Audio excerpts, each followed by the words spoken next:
Bapak Ibu, di layar Zoom ini sudah ada narasumber kita yang akan menolong kita untuk maju bersama-sama mendidik milik pusaka Allah, yaitu anak-anak kita untuk mencapai kemaksimalan hidup mereka. Namun, saya mengingatkan bahwa Bapak Ibu sepanjang materi disampaikan, apabila ada pertanyaan, silakan untuk menuliskan pada kolom chat admin, baik yang bersangkutan dengan apa yang disampaikan materi hari ini, ataupun mungkin ada beberapa yang berkaitan dengan prinsip-prinsip lain. Jadi jangan sampai dilewatkan sesuatu yang mengganjal di hati Bapak Ibu, boleh ditanyakan lewat kolom chat admin. Saya akan memperkenalkan profil pembicara kita hari ini, yaitu Bapak Sunan Sulaiman. Selamat pagi, Bapak Sunan Sulaiman. Boleh di spotlight? Ya, wow, bersama dengan Ibu ya. Akrab sekali, warna bajunya sudah menunjukkan juga mereka satu. Tetapi bukan hanya secara yang terlihat, kita mau lihat paparan kesatuan hati mereka nanti ketika menyampaikan materi. Saya mau menyapa juga dengan Ibu, ya Ibu Yana Sulaiman. Selamat pagi Bapak dan Ibu. Senang sekali melihat wajah yang ceria, menyambut hari ini kami yang akan belajar banyak dari Bapak dan Ibu. Bapak Sulaiman dan istri memiliki 2 orang putri, yaitu Metania Permala S. S pasti ini Sunan Sulaiman artinya ya, dari keluarga Bapak Sunan Sulaiman. Dan yang kedua, Tabita Permala S. Pelayanan beliau ada di Departemen Tim Pengajaran, Tim Pelayanan Keluarga, dan Tim Materi Meditasi. Wow, ada meditasi ini. Nanti kita diajarin juga nggak, Pak? Meditasi kayak apa kalau kita punya masalah? Bolehlah di-share-share dikit ya, Pak ya. Dan pekerjaan beliau adalah manajemen PT Next Transform Tech Indonesia. Wow, ini pengalamannya sudah luar biasa, terutama di dalam pelayanan keluarga. Tidak lama-lama lagi kita akan menyambut beliau untuk menyampaikan paparannya, dan sekali lagi Bapak Ibu, ini kesempatan besar bagi kita apabila nanti ada sesuatu yang terlintas dalam benak kita untuk mendalami lebih jauh lagi tentang bagaimana prinsip afirmasi potensi ini, silakan tuliskan di kolom chatroom admin.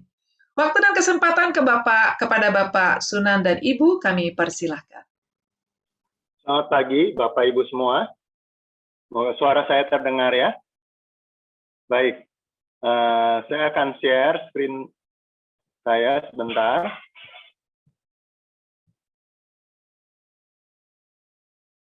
Baik, kita akan belajar bersama tentang afirmasi potensi anak remaja. Dan seperti tadi sudah disampaikan, kami harapkan Bapak Ibu sudah melihat video dari Bapak Beta ya. Dan di sana kami harapkan juga Bapak Ibu ya, kita belajar hari ini tentang kopi itu bagian potensinya. Potensi itu harus diafirmasi ya. Nah, kemudian Bapak Beta waktu di video sudah menjelaskan ada 5 poin. 5 poin besar, tetapi saya tidak akan bahas semua. Kita hari ini akan bahas lebih kepada afirmasi talenta dan keunikan, tapi saya juga coba bahas yang kedua dan keempat. Yang ke-1 dan yang kelima saya tidak bahas terlebih lagi, karena ini saudara sudah bisa dengarkan dan cukup jelas di sana ya. Jadi kita akan bahas fokus kepada afirmasi kebutuhan dari musim kehidupan, afirmasi talenta dan keunikan, afirmasi keunikan hubungan sosial. Nah, saya lanjutkan saja dulu. Nah, sebelum segala sesuatunya, saya mau ajak kita melihat satu bagan ini. Bagan ini biasa kami pakai di pelayanan kami, di pelayanan keluarga untuk menggambarkan pola seperti apa yang bisa membuat kita bisa memiliki anak-anak yang sehat. Sehat secara rohani, sehat secara mental, dan sebagainya. Ya. Nah, prinsipnya anak-anak yang sehat hanya bisa dihasilkan oleh orang tua yang sehat. Sekolah hanya membantu ya, tetapi tanggung jawab utama adalah di orang tua yang sehat. Dan dibutuhkan juga pernikahan hubungan suami istri yang sehat. Nah, apa yang dibutuhkan dari semua itu adalah suami, dan suami sebagai pribadi harus sehat, dan istri sebagai pribadi juga harus sehat. Ini dibutuhkan untuk bisa menghasilkan pernikahan yang sehat, orang tua yang sehat, dan anak-anak yang sehat. Tetapi pada kenyataannya kita harus menyadari juga bahwa tidak ada dari kita yang punya orang tua yang sempurna. Orang tua yang total sehat sempurna, kita tidak ada, karena kita semua sudah jatuh dalam dosa, dan dosa diturunkan dari Adam sampai ke orang tua kita, dan kita mengalami orang tua yang tidak sehat, pernikahan orang tua yang tidak sehat, dan kita jadi juga mengalami hal-hal yang tidak sehat. Dan dengan demikian, sebenarnya ketika kita belajar hari ini, kecenderungan kita, orang-orang Asia, punya kelemahan untuk tidak memberikan afirmasi, tidak memberikan peneguhan atau pujian untuk anak-anak kita. Kecenderungan sebagian besar tidak terbiasa. Nah, hari ini kalau kita belajar tentang afirmasi potensi, kita perlu melatih diri kita, memaksa diri kita untuk berlatih, mengafirmasi, meneguhkan anak-anak kita. Karena kita tidak terbiasa. Kita cenderung mengoreksi, cenderung menegur, tetapi kita jarang memberi apresiasi, memberi afirmasi. Nah, karena itu kita harus berusaha keras untuk ini. Sepertinya mudah, tetapi kita mesti melatih supaya kita betul-betul bisa melakukannya. Nah, mari kita belajar dari Yesus sendiri. Ada satu firman yang dia berkata, di Yohanes 14 setelah dia berkata, "Akulah jalan, kebenaran, dan hidup," dia mengajarkan banyak hal, dia berkata kepada murid-muridnya, "Barang siapa percaya kepadaku, ia akan melakukan juga pekerjaan yang aku lakukan, bahkan pekerjaan yang lebih besar daripada itu." Ini bentuk afirmasi dari Tuhan Yesus kepada murid-muridnya. Dorongan dari Tuhan Yesus kepada murid-muridnya supaya murid-muridnya yakin bahwa dia bisa melakukan tugas-tugas perintah yang Tuhan ajarkan kepada mereka, pekerjaan-pekerjaan yang perlu mereka lakukan. Dan muridnya diteguhkan. Ini adalah bagaimana Tuhan Yesus meneguhkan murid-muridnya. Demikian juga di pasal-pasal terakhir dikatakan, dia setelah Yesus bangkit dari antara orang mati, dia mengatakan, "Sama seperti Bapa mengutus aku, demikian juga sekarang aku mengutus kamu." Demikian juga kita mesti belajar, orang tua kita akan mengutus anak-anak kita akan melepaskan anak-anak kita masuk kepada dunia yang semakin luas. Mereka menjadi anak-anak Allah yang hidup di antara orang-orang dunia ini dan mengerjakan pekerjaan tanggung jawab dari Tuhan. Kita perlu menolong mereka. Ya, kita sudah belajar dari situ. Nah, saya perlu ingatkan bahwa penting sekali ayah melakukan peneguhan potensi. Seringkali kita ayah banyak terlibat di dalam pekerjaan. Kita merasakan bahwa kita memiliki tanggung jawab besar di dalam pekerjaan. Tetapi seringkali kita lupa bahwa kita juga punya tanggung jawab besar di dalam keluarga, dan anak-anak kita sangat butuh bahwa mereka butuh diafirmasi.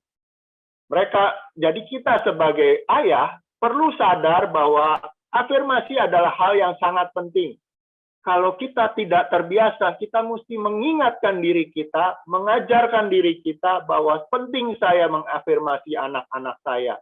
Anak-anak saya butuh diteguhkan dan perlu disesuaikan dengan kebutuhan saat tertentu. Dia kadang-kadang sedang melakukan sesuatu dan butuh diteguhkan, kita mesti lakukan peneguhan.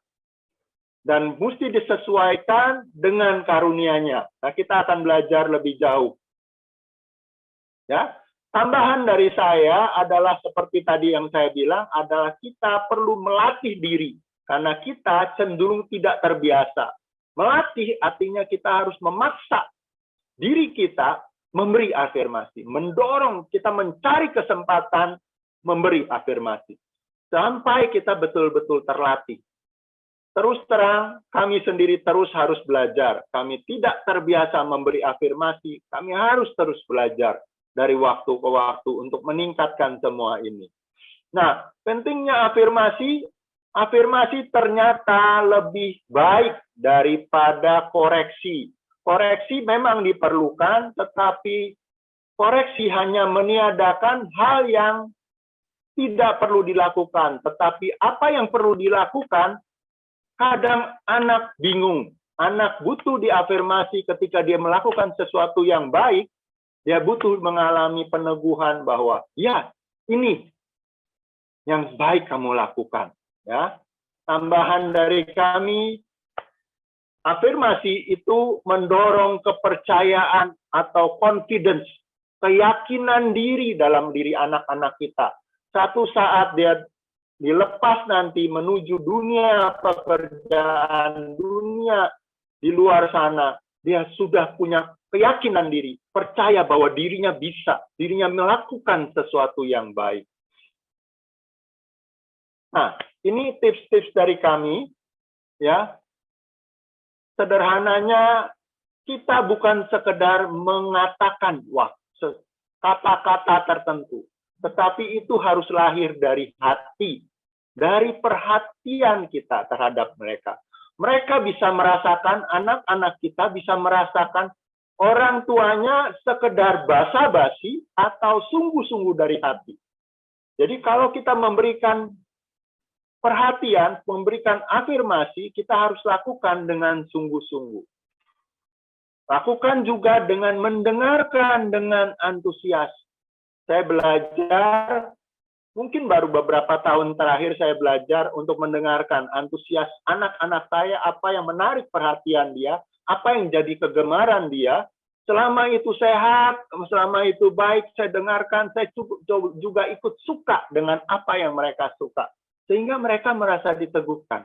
Apa yang saya suka ini baik kok. Bukan sesuatu yang buruk gitu ya. Nah, tentunya ketika mereka mengalami tekanan atau masalah, mereka butuh didampingi. Mereka bukan butuh dikritik, tetapi mereka butuh didampingi. Kalaupun mereka melakukan kesalahan, mereka butuh didampingi bagaimana mengatasi kesalahannya itu. Mereka butuh dipuji, dan diteguhkan kalaupun mereka gagal. Ya, nah jadi kalau dari tadi kita lihat dari pola asuh, nah kami ini produk dari pola asuh, kami tidak punya contoh ya untuk memberi afirmasi pada anak-anaknya. Nah jadi hal yang sama kami lakukan terhadap anak-anak kami.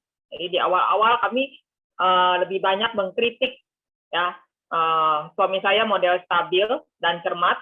Jadi segala sesuatu mesti taat aturan dan sesuai dengan role yang ada. Nah, saya cenderung wanita yang punya ini dominan, jadi segala sesuatu harus mencapai target yang saya tentukan, gitu ya.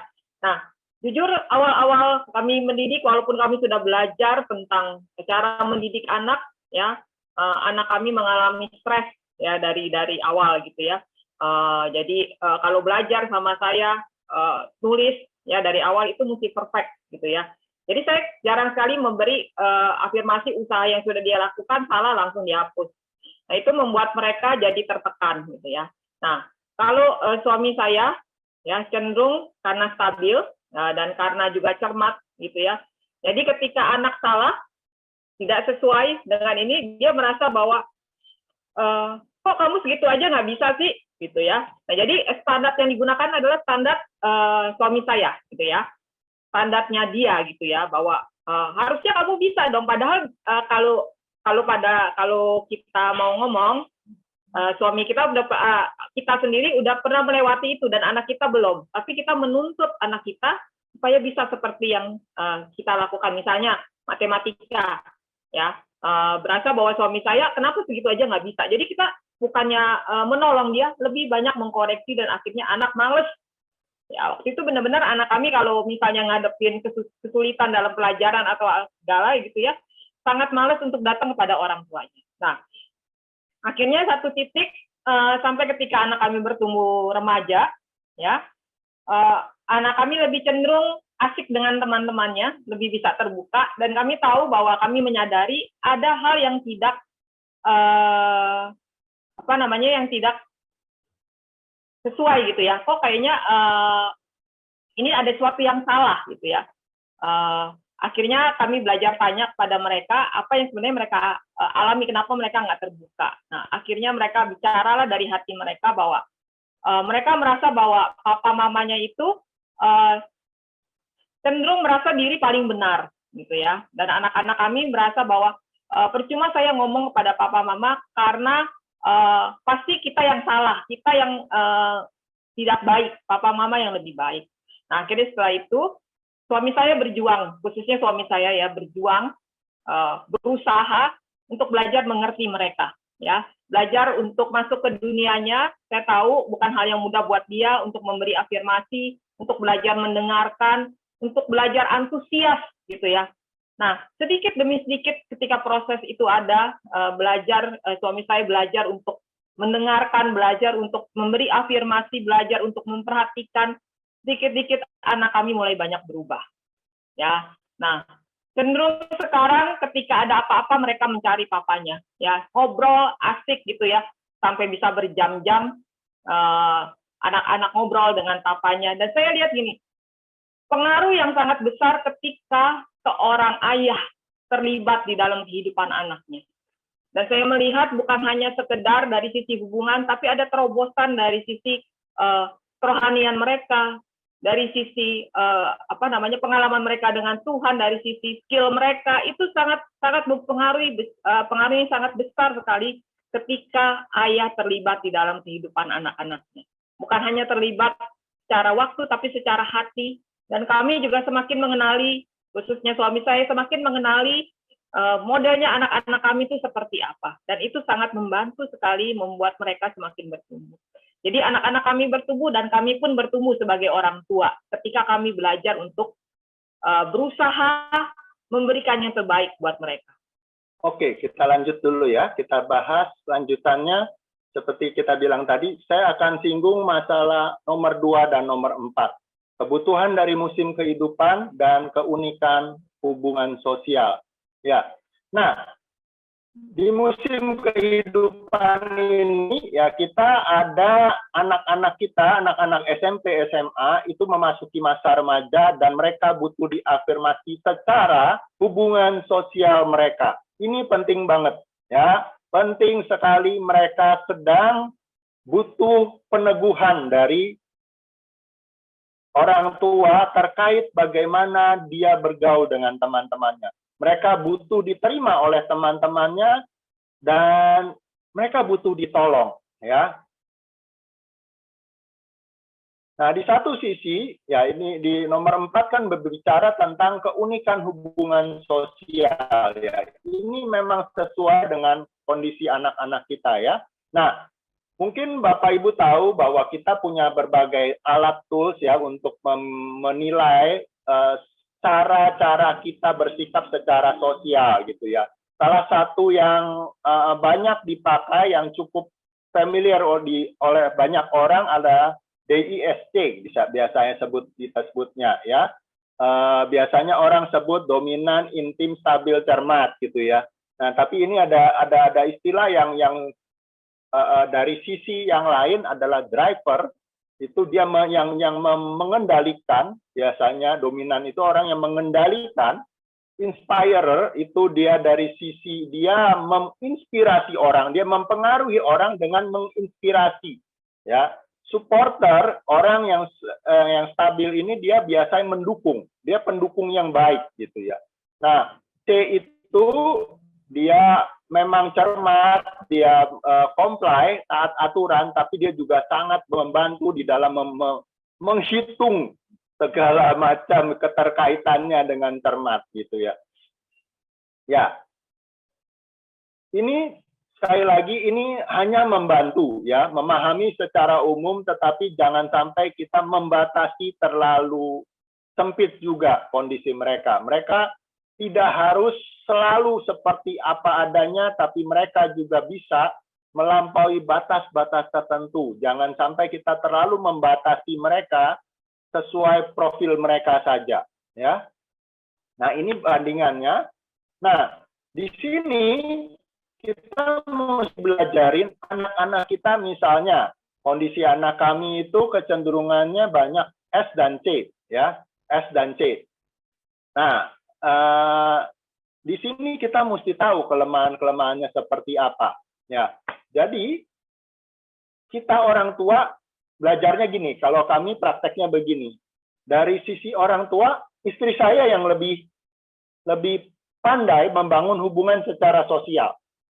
Saya cenderungannya pasif, kecuali kalau dengan orang yang sudah dekat dengan saya.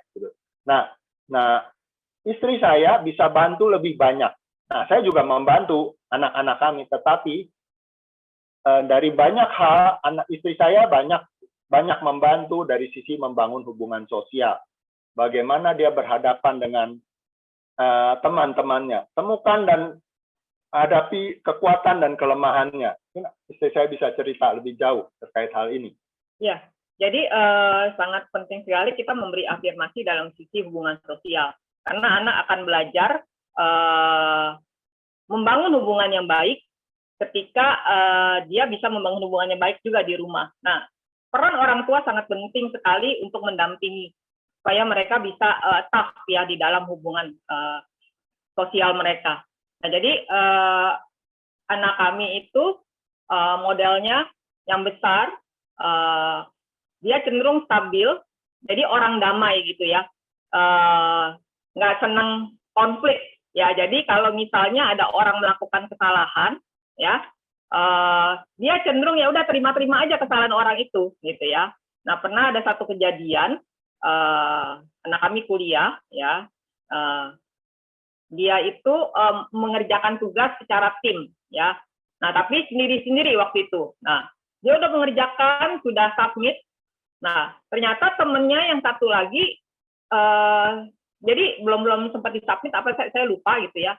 Akhirnya teman yang satu lagi dalam satu tim itu submit persis seperti apa yang dia kerjakan. Ternyata temannya itu menjiplak habis gitu ya, menyontek apa yang sudah dia kerjakan. Saya tahu pergumulan dia karena dia juga orang cermat. Jadi dia kerjakan dengan waktu yang lama karena perfect juga gitu ya. Dan usaha dia merasa hancur gitu ya. Nah, akhirnya dia capek sendiri, nangis sendiri gitu ya. Dia cerita sama kita. Dan dia ditegur sebenarnya oleh dosennya. Jadi ditegur karena dianggap ini kenapa bisa sama gitu ya. Jadi dia disalahkan juga. Nah, jadi dia menyusun kembali ulang. Jadi dia nggak tegur temannya itu, dia menyusun kembali ulang, dia kerjakan lagi. Dan akhirnya kita biarkan dia dulu untuk mengerjakan, dia menyelesaikan sendiri. Nah, setelah itu kita ngobrol dengan dia, gitu ya. Nah, terus adiknya kasih masukan. Kak, kamu nggak boleh kayak gitu. Kamu mesti ngomong, katanya. Kamu mesti ngomong bahwa dia itu salah. Kamu mesti tegur dia, ya. Kalau yang kecil itu agak lebih saklek gitu ya. Kalau salah gitu ya, tegur. Nah, terus dia berpikir, tapi aku nggak enak gini-gini ya, karena dia model orang damai ya. Jadi akhirnya waktu itu kita dorong, kita bilang, kalau kamu nggak kasih tahu, kamu kasih tahu dengan caranya kamu. Kalau kamu nggak kasih tahu, kasihan dia, ya, kasihan dia. Kalau mungkin bisa jadi karena di keluarga ketika dia melakukan kesalahan jarang ditegur, ya. Kalau kamu nggak kasih tahu, siapa yang akan mengasih tahu, mengkoreksi dia kalau dia salah? Dia akan terus melakukan kesalahan yang sama. Nah, akhirnya kami dampingin dia sama-sama, dan saya tahu perjuangan dia bergumul berat untuk dia bisa ngomong, dan akhirnya dia ngomong. Ya, dia ngomong sama temennya dengan caranya dia yang lembut, balik lagi yang lembut ya. Lembut, tapi langsung temennya itu minta maaf ke dia. Ya, dan hubungannya akhirnya baik. Nah, setelah dia cerita bahwa dia berhasil ngomong, kita kasih selamat ke dia, apresiasi, selamat ya kamu akhirnya berhasil. Demikian juga ketika dia ada dalam satu kelompok, dia nggak terbiasa untuk dia punya ide-ide, tapi dia terbiasa untuk menghindar memberikan ide. Ya karena dia pikir yang lain udah memberi ide gitu ya. Masalahnya dia mau memberikan ide yang agak berlawanan dengan yang lain gitu. Jadi dia merasa bahwa ya sudahlah, yang lain udah setuju begitu ya sudah. Padahal hati nurani dia, pemikiran dia sangat berbeda gitu ya. Nah, sekali lagi kita dorong dia. Kita dorong, saya tahu usaha dia sangat berjuang dalam hal itu. Jadi kita melihat ya dari sisi anak itu berjuang dari sisi apanya, dan itu yang kita apresiasi. Jadi ketika dia berhasil mengungkapkan, dia langsung keluar, dia teriak, akhirnya aku berhasil ngomong gitu ya, apa yang ada di dalam isi kepala aku. Akhirnya kita kasih apresiasi, selamat ya, akhirnya kamu bisa gitu ya. Nah, setelah itu dia belajar untuk berani mengungkapkan. Ya. Nah, jadi inilah fungsi keluarga, tempat pelajar yang paling luar biasa, sebenarnya yang paling lengkap di dalam keluarga. Kita mendampingi anak-anak kita, memperhatikan dia. Jadi bukan hanya sekedar kita kasih tahu ya, itu hasil dari kita mengamati anak-anak kita. Apa sih kelemahan dia dari DISC ini, apa sih yang menjadi kebutuhan dia, dan itu yang kita tolong dari sisi itunya, kekurangan itunya kita tolong. Ya, walaupun butuh proses, butuh perjuangan, doa sama-sama, kita merayakan sama-sama, dan itu sangat menolong sekali untuk dia nanti bisa bersosialisasi terhadap teman-temannya. Nah, gitu. Ya, satu lagi memang anak kami juga modelnya cermat abis, dia sangat taat aturan, dan dia bisa kesel di kelas, kesel sendiri di kelas kalau teman-temannya tidak dengarkan guru.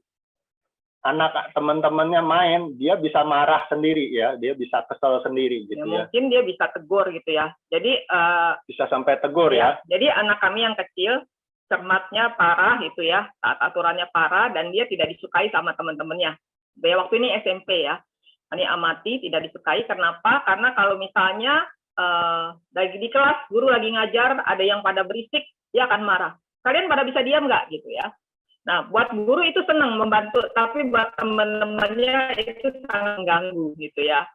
Dan akhirnya waktu itu ketika kita ambil raport, gurunya memberi nilai good, biasanya excellent gitu ya. Saya tanya ini kenapa, terus akhirnya dikasih tahu info seperti itu. Akhirnya kami ajak ngobrol ya, dia kenapa kamu tahu kamu nggak bisa bergaul dengan teman-teman kamu, kenapa teman-temannya akhirnya menyadari bahwa itu kesalahan dia, terlalu kaku.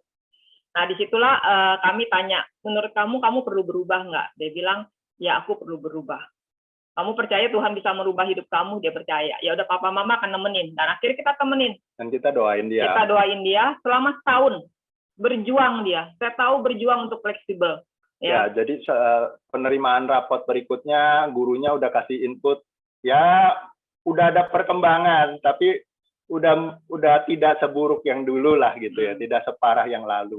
Udah mulai bisa nggak marah-marah gitu ya, tapi masih keselnya dipendam. Tapi lama-lama setelah setahun lewat, dia sendiri tahu bahwa dia berjuang, dia mengalami Tuhan, dan akhirnya dia mulai bisa ketika teman-temannya bercanda, dia mulai ikut bercanda. Ya, nah jadi itu sangat membantu dia bersosialisasi, dan ketika sekarang dia kuliah itu sangat membantu sekali. Kenapa? Dia sudah mengalami pengalaman bersama Tuhan, ya. Dan kita juga mendampingi sebagai keluarga. Dia punya kelemahan dari sisi itu tidak fleksibel, dan itu mempengaruhi dalam hubungan dia sosial dia terhadap teman-temannya. Nah, sekarang ketika dia mau masuk kuliah, waktu dia di SMA juga, justru dia bisa belajar menjadi berkat. Dia punya kelebihan dari sisi akademis, dia bisa nolong teman-temannya, membantu, dan di situ dia bilang, aku ingin terlibat sekarang kuliah, aku ingin terlibat di berbagai di unit-unit ya, supaya apa? Aku bisa jadi berkat buat orang lain. Nah, jadi ketika Tuhan merubah dia, dan sosialnya juga berubah. Ya, jadi dia sekarang lagi belajar jadi berkat untuk orang-orang non-Kristen. Gitu dia belajar lakukan itu. Nah, ya. Jadi penting sekali ya kita mendampingi kita mesti mendampingi, dan kita mengamati juga anak-anak ya, tahu kelebihan kekurangannya. Dan dengan begitu mereka bisa bertumbuh dalam hal-hal tersebut, ya. Dan harapan kita nanti seperti Bapak Ibu tahu, kita juga mereka penting memiliki emotional intelligence, dan itu yang mereka mesti belajar, mereka alami dalam kehidupan nyata, bukan secara teori toh. Ya, kita lanjut ya. Kita bahas tentang afirmasi talenta dan keunikan, ya. Nah, Bapak Ibu mungkin sudah sangat sering dengan ayat ini, ya, ketika ada satu keluhan Daud di sana, dia menyebut bahwa engkau yang membentuk buah pinggangku dan menenun aku dalam kandungan ibuku. Dan ini sangat menjadi sorotan yang menarik bagi banyak orang, karena ternyata DNA kita itu seperti jahitan, seperti tenunan gitu ya. Jadi bilang di situ, aku bersyukur kepadamu oleh karena kejadianku dahsyat dan ajaib. Ajaib apa yang kau buat dan jiwaku benar-benar menyadarinya.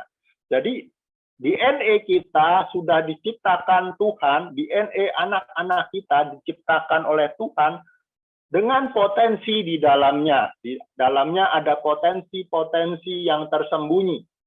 Nah, di satu sisi kita juga belajar ada banyak DNA ini diturunkan oleh orang tua juga.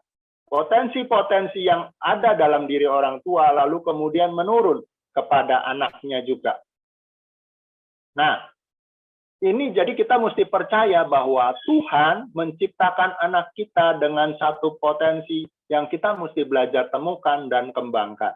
Ya, Bapak Ibu tentunya sudah tahu tentang berbagai jenis intelijensia, kepintaran. Saya tidak bahas ini detail karena saya anggap Bapak Ibu sudah mendapatkan juga terkait hal ini, ya. Nah, kita mesti belajarin untuk mengerti kondisi anak kita. Anak kita tidak selalu keunggulannya di akademis, dia bisa punya keunggulan di hal-hal lain.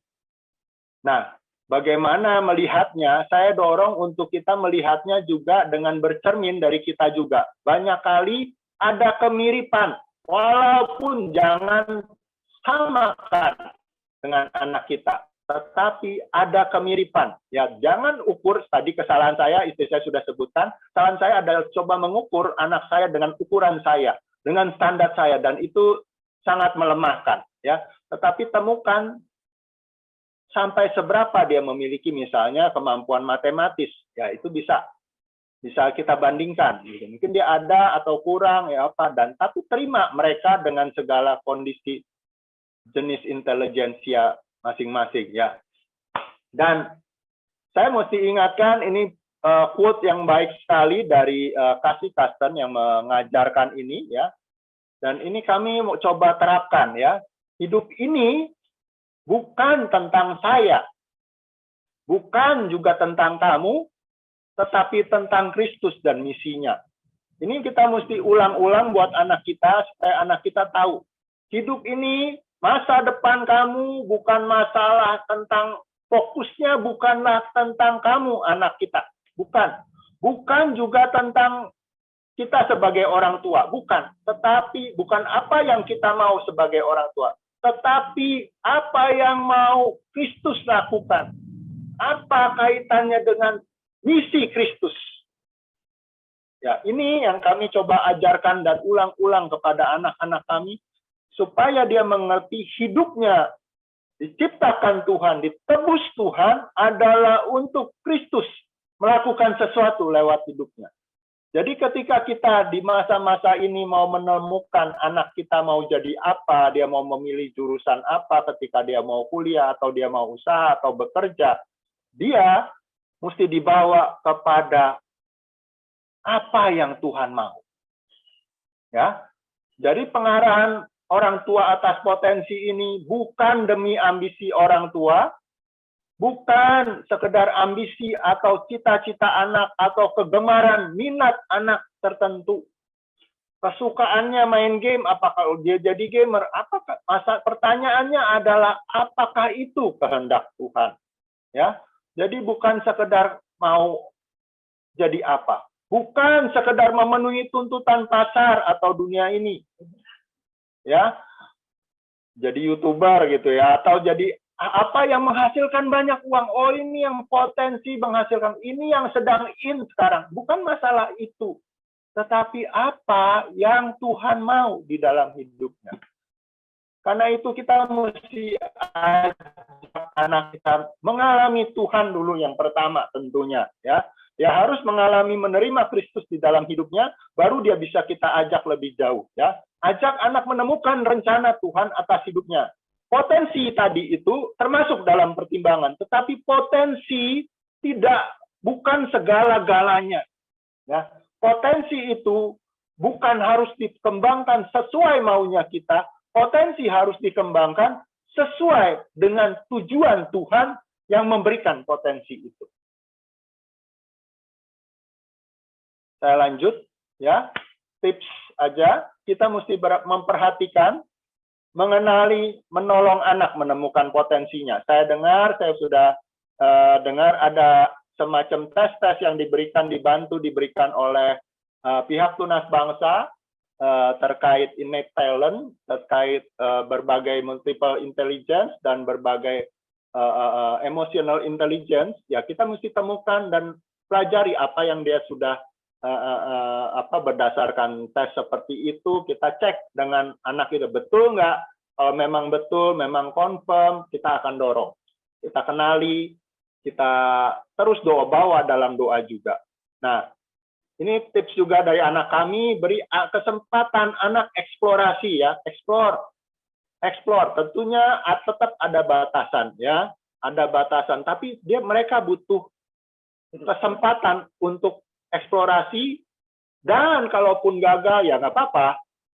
Dia minimal dia sudah tahu bahwa dia misalnya tidak bisa dalam hal tertentu, nggak apa-apa, ya.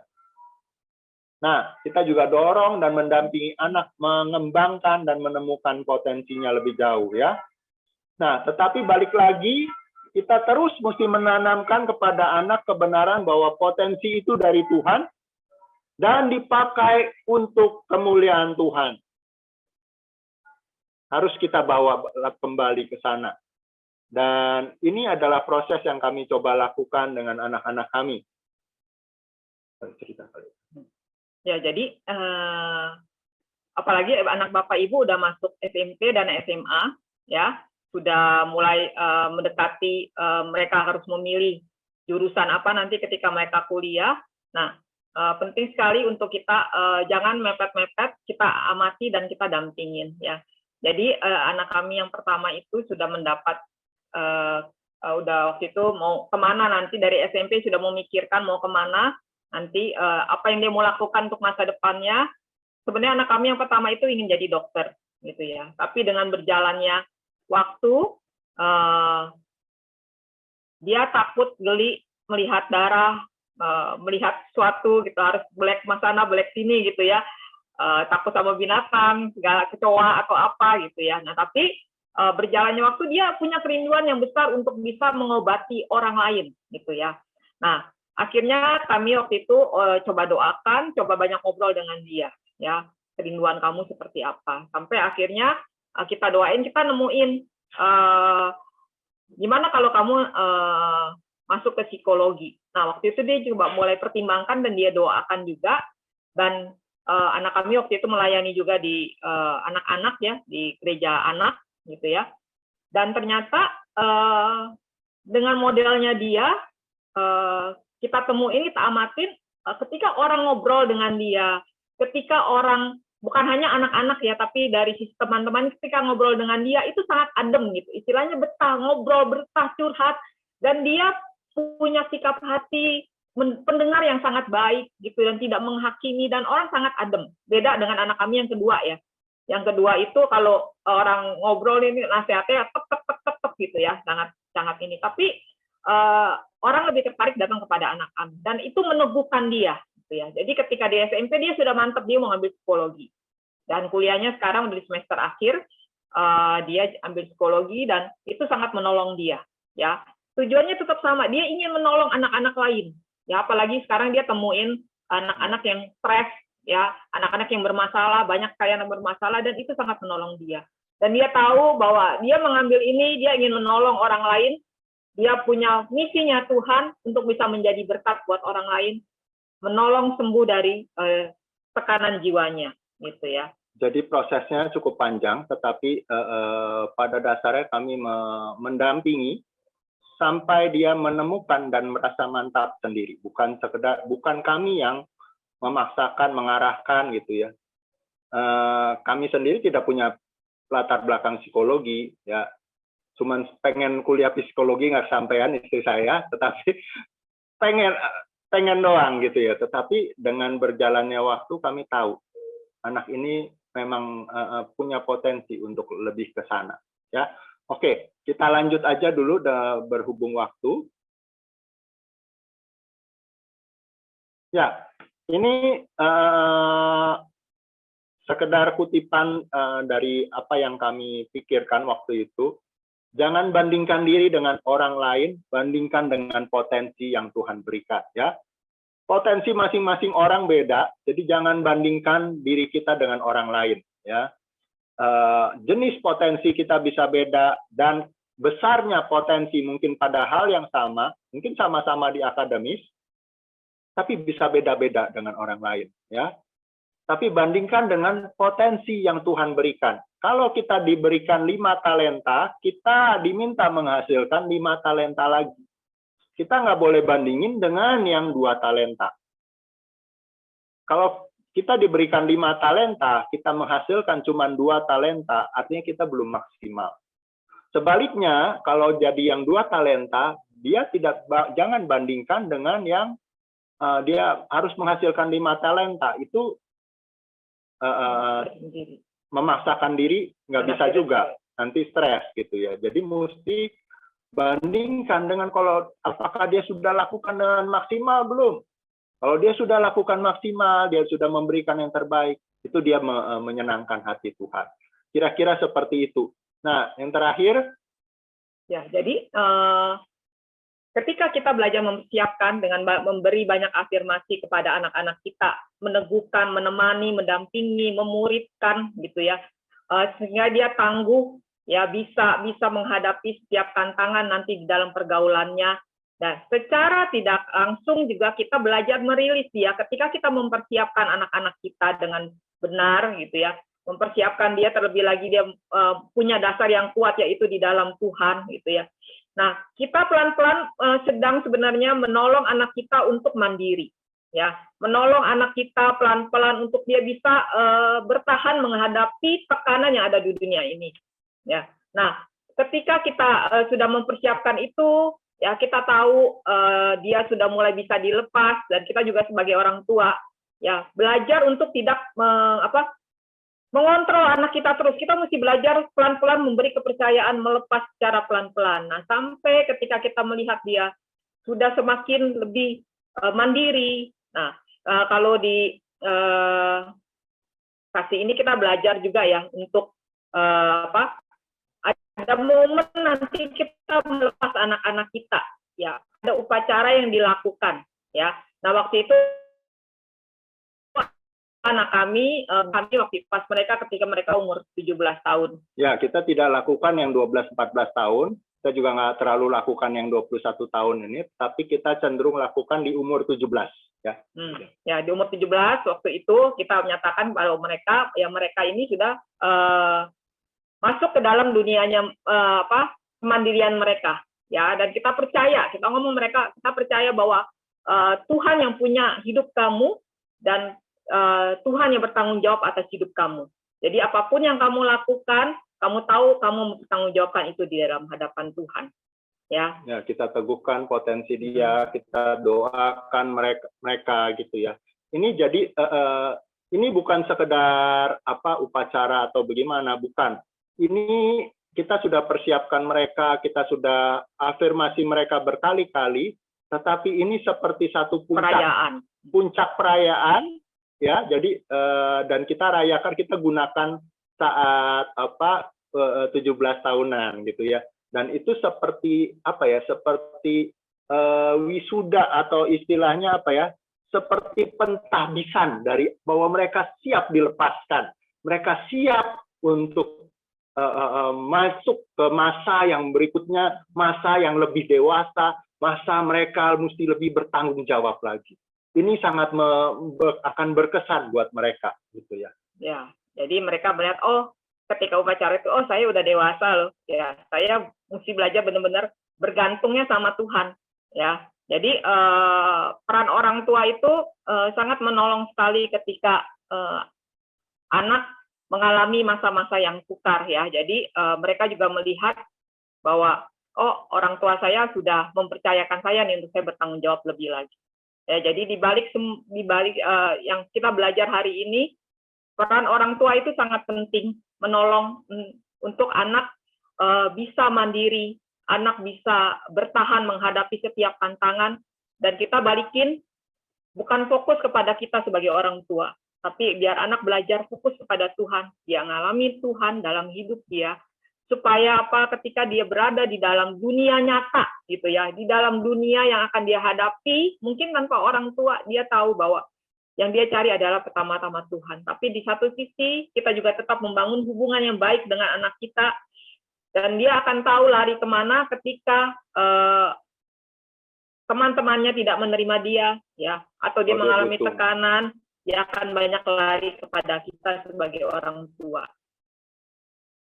Ya, simpulan terakhir, kita memang terus harus belajar, dan kita mesti melatih diri untuk memberi afirmasi terhadap anak-anak kita. Anak-anak kita sudah remaja, ya, mereka perlu dimengerti.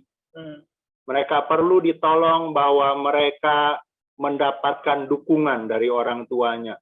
Mereka bukan sekedar dikoreksi terus-menerus oleh orang tuanya, dikritik oleh orang, didikte oleh orang tuanya, tetapi mereka mulai merasakan bahwa orang tuanya memberikan kepercayaan kepada mereka, dan mereka harus merasakan bahwa ya, saya memang patut dipercayai, saya memang bisa dipercayai, saya bisa melakukan apa yang Tuhan mau di dalam hidup saya bisa bergantung sama Tuhan, sama seperti papa dan mama bergantung sama Tuhan. Ya. Saya kira itu saja. Dan mungkin juga anak akan senang ketika orang tuanya menjadi orang tua yang asik gitu ya, asik bisa diskusi dalam berbagai kondisi, dan kita juga sebagai orang tua mungkin mengikuti perkembangan zaman ya. Jadi bukan hanya kita selalu membandingkan dengan dulu papa seperti ini, mama dulu seperti ini ya. Kita belajar untuk belajar merendahkan hati, belajar untuk kita belajar perkembangan apa sih yang terjadi supaya anak bisa aman terhadap orang tuanya. Baik, itu saja presentasi dari kami. Semoga ini menjadi berkat. Silahkan nanti kalau ada pertanyaan, silahkan disampaikan. Tuhan memberkati. Terima kasih Pak Sunan dan Ibu Yana. Bapak Ibu, ini udah banyak banget nih ya yang akan bertanya nih, karena di chatroom sudah mulai masuk ke admin. Ya, tapi sebelumnya juga Bapak Ibu pastikan sudah mengisi absensi di dalam kolom chat hari ini. Bapak Ibu, siapa yang nggak pengen keluarganya sehat? Semua pengen, sehat jasmani, sehat rohani, sehat juga kantongnya. Betul ya Bapak Ibu ya?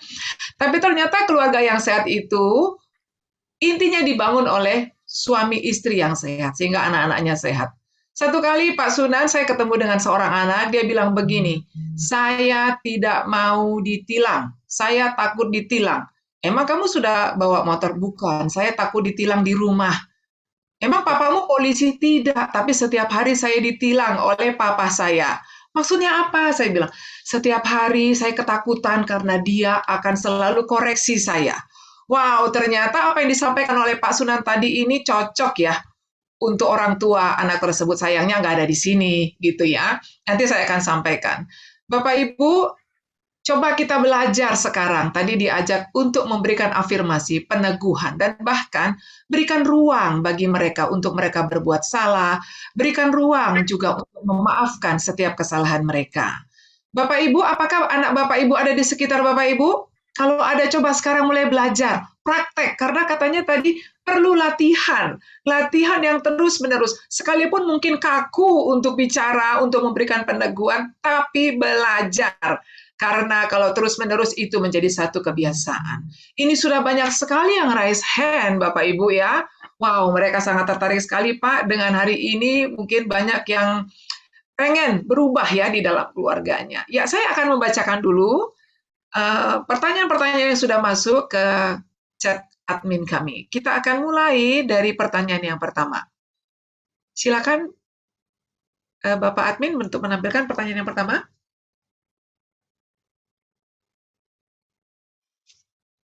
Ya. Sambil menunggu pertanyaan, Pak, apakah memang peranan dari seorang bapak saja yang perlu untuk afirmasi? Karena kelihatannya tadi ya peranan bapak sangat penting banget. Bagaimana dengan ibu yang single parent, Pak? Bapaknya nggak ada gitu ya, dan dari awal dia single parent. Apakah itu nggak kuat ketika dia menyampaikan afirmasi kepada anaknya? Silakan, Pak. Ya,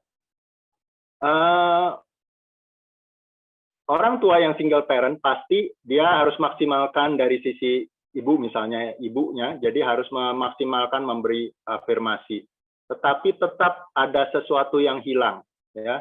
Jadi memang Bapak Ibu boleh beli bukunya. Dari situ memang ada satu contoh real ya, kesaksian nyata bahwa ada satu orang, ya memang orangnya bukan di Indonesia ya, tetapi kenyataan real bahwa ini anak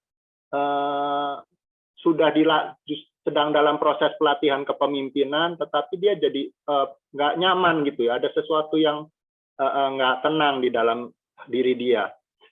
Lalu diajak ngomong sebentar oleh kasih, lalu kemudian dia tahu bahwa sejak kapan kamu merasa seperti itu. Dan ternyata rupanya kondisinya seperti itu sejak papanya meninggal. Ya, jadi ada sesuatu yang hilang. Dan dia akhirnya cerita bahwa kalau dulu waktu papanya masih ada, ketika dia pulang itu, dia bisa melihat bahwa papanya itu begitu menyambut dia, dan papanya itu seperti penuh harapan terhadap dia. Jadi dia merasakan bahwa dukungan dari papanya itu sangat menolong gitu ya. Jadi pasti ada sesuatu yang kurang. Nah, bagaimana cara menolongnya? Mungkin kalau Ibu ada komunitas gitu ya, coba temukan komunitas yang bisa orang tua lain juga yang bisa membantu dan meneguhkan anak ini supaya mengisi kekosongan itu. Ya, jadi bukan berarti bahwa afirmasi ibu tidak berguna ya. Itu sangat berguna sekali, sangat menolong. Dan ibu juga berperan untuk memberi afirmasi, bukan hanya bapak. Tapi bapak itu sangat membawa pengaruh yang besar ketika menjalankan fungsinya. Ya, akan menjadi kekuatan yang sangat luar biasa ya ketika. Karena kenapa kasih melakukan gerakan ini? Karena memang dunia ini kehilangan peran bapak. Ya. Dalam hal terutama memberi afirmasi yang ada lebih banyak kritik dan tuntutan. Nah, ketika Bapak mengambil peran ini, itu sangat luar biasa dampaknya. Ya, karena saya melihat sendiri ya ketika waktu saya memberi afirmasi, karena saya dekat dengan anak saya ya, memberi ini. Tapi ketika suami saya mulai mendisiplin diri, itu terobosannya jauh lebih luar biasa. Gitu ya. Nah, jadi bukan berarti ibu nggak berperan, ibu sangat berperan sekali untuk mendukung afirmasi yang sudah suami kita berikan. Ya, nah tapi kalau single parent sangat berperan, itu sangat berperan sekali. Yang tadi suami saya bilang, kalau ibu ada dalam komunitas, biar anak ibu bisa punya istilahnya kayak bapak angkat, ya, yang bisa juga memberi afirmasi supaya itu menolong dia juga. Itu sih. Baik, jadi bisa diwakilkan juga ya Bu ya dengan komunitas yang ada. Ya, ada pertanyaan berikutnya ini. Saya bacakan, ini menyangkut dengan profesi ya, dengan potensi yang akan dipilihnya nanti. Keluarga saya sejak dulu hampir semua ambil jurusan arsitek. Ini karena ayah saya ingin semua anak dan cucunya menjadi arsitek. Dan banyak yang dari kami memang kerja sebagai arsitek. Jadi hari-hari ini saya juga kadang memaksakan anak saya ambil jurusan arsitek. Apakah ini salah? Walau saya belum tahu apakah anak saya suka atau tidak. Silakan Pak untuk menjawabnya. Ya, coba dilihat dulu bahwa dia senang atau tidak gitu ya. Coba jadi jangan terburu-buru memutuskan ya. Kalau kita memang arsitek, ajak dia melihat bahwa pekerjaan arsitek itu menyenangkan loh gitu ya. Tetapi jangan paksakan gitu ya. Karena nggak ada gunanya ketika kalau dia satu saat dia mengambil keputusan arsitek karena merasa terpaksa gitu ya. Satu saat ketika dia alamin tantangan, dia akan mudah mundur gitu ya. Dan bisa menyalahkan juga. Dan bisa menyalahkan, oh orang tua saya si papa sih dulu terlalu memaksakan diri. Tetapi kalau kita membangkitkan minat itu, nah itu bisa gitu ya. Jadi mulai dari membangkitkan minat terlebih dahulu. Jangan langsung dipaksakan. Tapi biarkan dia melihat kiranya menarik atau enggak. Saya orang IT ya, dan anak saya tahu dia punya kekuatan di logika, kekuatan dia senang matematika. Jadi banyak kesukaannya yang anak yang kedua ini yang mirip-mirip. Tapi saya nggak dorong dia masuk IT, cuman saya kasih pandangan dari sisi saya ketika diskusi. Tapi nggak tahu tuh dia terakhir dia jadi tertarik gitu ya memasuki kuliah yang mengarahnya nanti ke IT gitu. Jadi kami juga tidak memaksa gitu ya. Jadi lebih banyak ngobrol kali ya supaya kita kenalin juga nih anak kita sebenarnya punya potensi di mana selain itu. Dan jadi jangan memaksa, oh jadi kalau semuanya arsitek harus arsitek. Jadi kita mesti ada warna yang lain mungkin nanti terjadi dalam keluarga kita, bisa jadi lewat anak kita. Iya, betul. Sekalian juga mungkin mereka pengen semua arsitek kan buku-bukunya bisa turun, diskusi lancar, mungkin seperti itu. Tapi lebih enak kalau lebih bervariasi ya. Kita masuk ke pertanyaan berikutnya. Bolehkah ditampilkan? Ya. Oke, apakah siap untuk ditampilkan? Kalau tidak, saya akan bacakan saja. Ada pertanyaan seperti ini. Oke, iya, silakan. Ya, saya bacakan ya, Pak. Sebagai orang tua, apakah kami sudah terlalu terlambat untuk kami bisa diteguhkan dalam potensi yang Tuhan beri di dalam hidup kami? Karena dulu orang tua kami belum memahami hal-hal ini. Apa yang harus kami lakukan? Pengalaman dari pembicara boleh di-share hari ini. Silakan, Pak. Terus terang kami nggak ngalamin juga. Ya, tapi di videonya Pak Beta menceritakan sebenarnya bagaimana dia minta diteguhkan di usianya yang sudah lebih tua dari saya. Ya, Pak Beta itu minta diteguhkan oleh mentornya dan orang-orang sekelilingnya, minta didoakan. Bolehkah? Boleh. Baik sekali, baik sekali. Tetapi apakah terlalu terlambat? Mungkin juga tidak. Untuk dia bisa tetap semakin maksimal ketika kita merasa bahwa kita sudah melakukan hal yang baik, sudah sedang dalam jalur yang benar, istilahnya gitu. Kita pun sebenarnya butuh diafirmasi. Mungkin bisa tidak lewat orang tua kita, bisa juga lewat pemimpin atau siapapun bisa menolong kita atau mentor seperti kasusnya Pak Beta gitu. Oke, cukup puas ya dengan jawabannya. Dan kita lanjut ya Pak, masih banyak waktu nih. Silakan untuk ditampilkan berikutnya.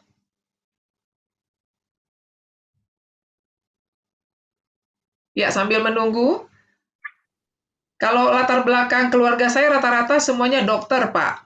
Tetapi ketika kami, anak-anak dari keluarga papa saya tidak menjadi dokter seorang pun, maka kami diledek, Pak. Mereka bilang orang tua kami nggak berhasil. Wow, sedih banget. Padahal guru juga satu profesi yang hebat ya. Baik, bagaimana caranya memberikan rasa tanggung jawab yang tinggi kepada anak, terutama di sekolah dan di rumah? Silakan, Pak. Oke, membangun rasa tanggung jawab ya. Membangun rasa tanggung jawab itu mesti dimulai dari hal-hal kecil. Jangan langsung kita memberikan tanggung jawab kepada hal yang besar. Karena prinsip setia pada perkara kecil dulu itu kita mesti mulai ya.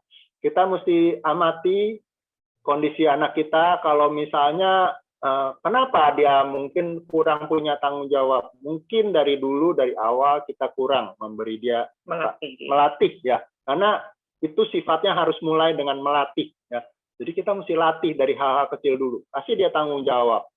Dan minta betul-betul bahwa mungkin kalau udah mulai remaja ya, jadi artinya kita mesti sepakati bersama. kamu tanggung jawabnya ini ya, saat ini, mulai saat ini kamu tanggung jawabnya misalnya membersihkan daerah tertentu di dalam rumah, bisa juga. Seperti itu, bisa. Nah, tapi kita harus serius. Betul-betul kita kalau dia tidak melakukan, kita akan dalam tanda kutip tuntut gitu ya, dorong. Kamu udah lakukan belum? Kalau dia kesulitan, kita tolong dia, tapi dia mesti belajar, bertanggung jawab, berusaha melakukannya. Ya, jadi mungkin misalnya tanggung jawab hal yang kecil ya. Sebenarnya kan tanggung jawab ini dilatih sebenarnya dari kecil. Ya kalau kita belajar tuh dari sejak dia kecil. Misalnya kayak habis main naruh barang. Ya, tapi kalau sudah terlanjur taruh kembali mainannya dengan rapi, gitu ya. Nah kalau misalnya udah terlanjur tidak terlatih dari kecil, besar dari hal kecil dulu, bisa habis makan cuci piring masing-masing. Ya, itu dilatih. Ya, kalau sampai dia masih belum bisa ini, misalnya masih belum bisa bertanggung jawab, masih makan taruh aja ya, taruh aja di tempat cuci piring apa cuci. Nah kita belajar untuk temenin dulu, jangan langsung dikritik, kamu gimana sih diomelin gini, kita temenin yuk. Anak kami ada kecenderungan untuk menunda ya dari sisi itu. Nah saya belajar yuk, saya temenin kamu dah cuci piring berdua ya. Cuci piring dulu berdua. Tapi lama-lama latih terus, jangan bosan-bosan untuk melatih. Misalnya ingetin terus, yuk tanggung jawab kamu untuk habis makan cuci piring, habis makan cuci piring, sampai itu terbangun jadi satu kebiasaan yang baik, gitu. Ya, nah misalnya sama kayak misalnya kita kasih handphone sih sebenarnya waktu itu ya, waktu kita anak kita SMP kita kasih handphone, baru kita kasih handphone, kita cuman kasih kita bikin perjanjian. Ya, jadi cuman berapa handphone itu cuman buat komunikasi dengan teman-temannya, nggak main game atau apa gitu ya. Nah, jadi kita lihat dia bisa bertanggung jawab nggak, bisa menguasai diri nggak. Jadi perjanjiannya waktu dia masih SMP, handphone siang boleh dipegang, kalau malam mesti taruh di luar. Jadi handphone tidak boleh taruh di kamar, gitu ya. Nah itu kita latih terus. Kalau mereka melanggar, kita akan cita handphonenya. Jadi udah ada perjanjian sebelumnya. Ya, jadi orang tua aturan juga jelas, bukan hanya sekedar ini. Jadi melatih anak dari sisi itu, gitu ya. Ya seperti itu sih kira-kira ya. Ya ini proses pelatihan ya, jadi memang tidak bisa instan langsung berubah. Jadi proses ya. Memang semakin besar anak itu pasti akan lebih sulit ya. Tetapi bukannya tidak bisa. Ya, kita harus percaya bahwa kalau kita setia, kita bisa lakukan. Jangan lakukan dengan emosi, lakukan dengan kepala dingin, tapi konsisten. Ya, itu aja tips dari saya, dari kami. Baik, berarti secara konsisten mulai dari hal-hal yang kecil dulu ya. Sesuatu dimulai dari hal yang kecil dan konsisten. Dan juga pendampingan yang terus-menerus. Baik, saya akan bacakan yang berikutnya. Saya single parents dan sulit buat saya untuk tahu potensi dan bakat anak saya. Untuk kebaikan anak saya ke depan, bagaimana saya bisa mendidik anak saya supaya tidak sia-sia waktunya? Silakan Bapak dan Ibu untuk menjawabnya. Oke, seperti juga dianjurkan di video Pak Beta, kita bisa libatkan psikolog di sini ya. Psikolog itu bukan ketika kita ke psikolog itu bukan berarti sesuatu kita bermasalah gitu loh. Psikolog itu banyak bisa membantu, bisa menolong dalam banyak hal, dan salah satunya adalah menemukan potensi anak kita gitu ya. Bisa dengan tes atau mungkin juga coba dia mungkin menemukan apa yang sedang dialami oleh anaknya, mengalami problem apa, bisa bantu dari sisi itu. Dan dari situ kita bisa minimal kita berangkat dari situ dulu ya. Lalu kita coba dari situ kalau pulang dari psikolog itu misalnya dia kasih bilang bahwa ini anak punya potensi A, B, C. Kita jangan langsung percaya dan telan sepenuhnya ya. Kita mesti ngomong lagi ke anak kita, betul nggak kamu merasa bahwa memang kamu punya potensi di A, B, dan C gitu ya. Kita ajak ngobrol lagi, kita ajak dia berpikir bersama gitu ya. Ya coba sebagai orang tua kita mesti, ya ini kan sudah masa remaja ya, jadi anak itu butuh diajak komunikasi sudah agak seperti teman ya. seperti teman, tetapi masih tetap kita sebagai orang tua ya, bagaimanapun. Nah, itu kita mesti ajak ngomong supaya dia kita mulai melatih kebiasaan dia untuk berpikir sesuai usia dia. Menurut kamu mau jadi apa? Kamu yang menarik seperti apa? Coba ajak dia lihat juga papa mamanya bisa apa yang mungkin menarik, atau mungkin dari pamannya atau siapa yang punya hubungan saudara. Karena banyak kali potensi itu seperti tadi saya bilang, banyak mirip-miripan dari orang tua atau keluarga. Itu memang ada kecenderungan seperti itu. Jadi bisa lihat-lihat dari sisi itu. Dan kalau kita ada dalam komunitas, kita bisa ajak teman kita, coba bantu amatin dong anak saya ini, menurut kamu potensinya apa ya, gitu. Kita ajak diskusi, kita bisa juga dalam bentuk komunitas kita libatkan. Dan yang terpenting sebenarnya balik lagi anak SMP, SMA, penting sekali kita sebagai orang tua itu membangun komunikasi. Ya, hubungan komunikasi itu sangat penting. Kalau orang tuanya asik, anak pasti mencari kita. Ya, tapi kalau orang tua terlalu banyak mendikte, banyak mengkritik, biasanya anak enggan untuk ngobrol sama kita. Kenapa? Ketika anak komunikasi dengan kita akan makin lebih mengenali ya kayak kekuatan dan kekurangan anak kita. Misalnya kayak yang anak saya yang besar, kekuatannya adalah sebenarnya menghafal gitu ya, dan tekun anaknya. Tapi untuk yang logik, yang matematika atau apa, buat dia itu perjuangan. Nah, anak kami yang kecil untuk menghafal itu kelemahan dia. Oh, jadi kita tahu nanti mengarahnya kemana. Kalau dia disuruh jadi dokter juga pasti dia akan babak belur. Disuruh ngapal itu kelemahan dia, nggak bakal bisa. Tapi yang berhubungan dengan IT, ngitung-ngitung, itu jadi kekuatan dia. Itu kita tahu dari mana ketika kita banyak ngobrol. Ya, jadi sehari-hari ketika orang tua banyak ngobrol, kita akan semakin lebih banyak mengenali juga, dan kita juga bisa mengarahkan dari situ. Itu menurut. Baik, bangun komunikasi dan orang tua harus jadi teman. Ya, kita lanjut untuk pertanyaan berikutnya. Mau bertanya, bicara afirmasi adalah kedengaran sangat mudah. Namun, biasanya budaya timur atau suku-suku tertentu sangat berat melakukannya. Kadang tahu itu sangat penting. Apakah budaya orang tua sangat mempengaruhi model mendidik anak? Bagaimana caranya mengatasi pengaruh budaya-budaya tertentu yang sulit sekali melakukan afirmasi bagi anak-anaknya? Ya, sama seperti tadi gambar yang kami berikan, memang orang tua kita akan sangat mempengaruhi kita, ya. Kita belajar dari apa yang kita lihat dari orang tua kita, apa yang kita alami dari orang tua kita. Kalau kita secara budaya, secara keluarga besar itu kita tidak pernah diafirmasi, jadi kita sulit gitu ya. Dan itu memang cenderung terjadi di budaya timur. Tapi kita harus belajar. Karena budaya timur adalah latar belakang kita, tetapi kita sekarang bukan ada di budaya timur, tetapi kita ada di budaya kerajaan Allah. Budaya kerajaan Allah kita mesti belajar. Apa yang Yesus ajarkan? Apakah Yesus memberi afirmasi? Ya. Apakah Yesus menegur juga? Ya. Apakah Yesus mengasihi? Ya. Jadi kita mesti belajar sesuatu yang baru. Dan seperti saya bilang, kita harus melatih diri.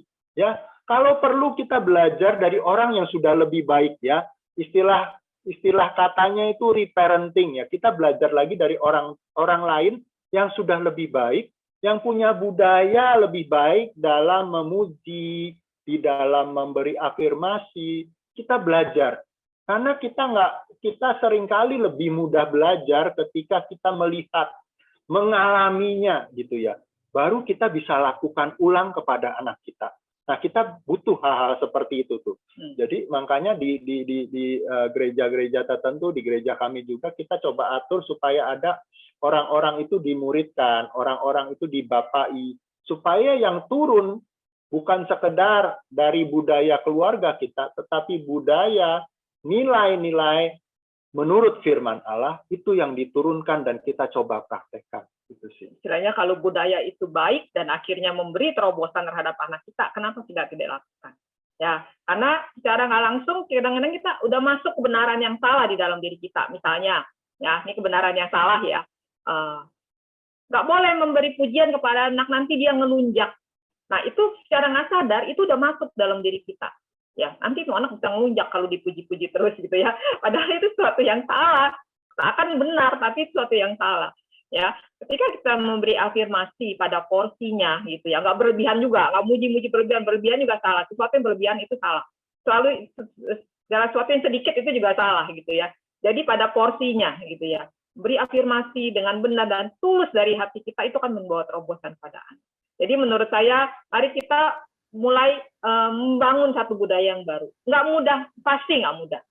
Ya, yang tadi saya cerita, suami saya sendiri berjuang, saya dari contoh keluarga yang tidak pernah memberi afirmasi.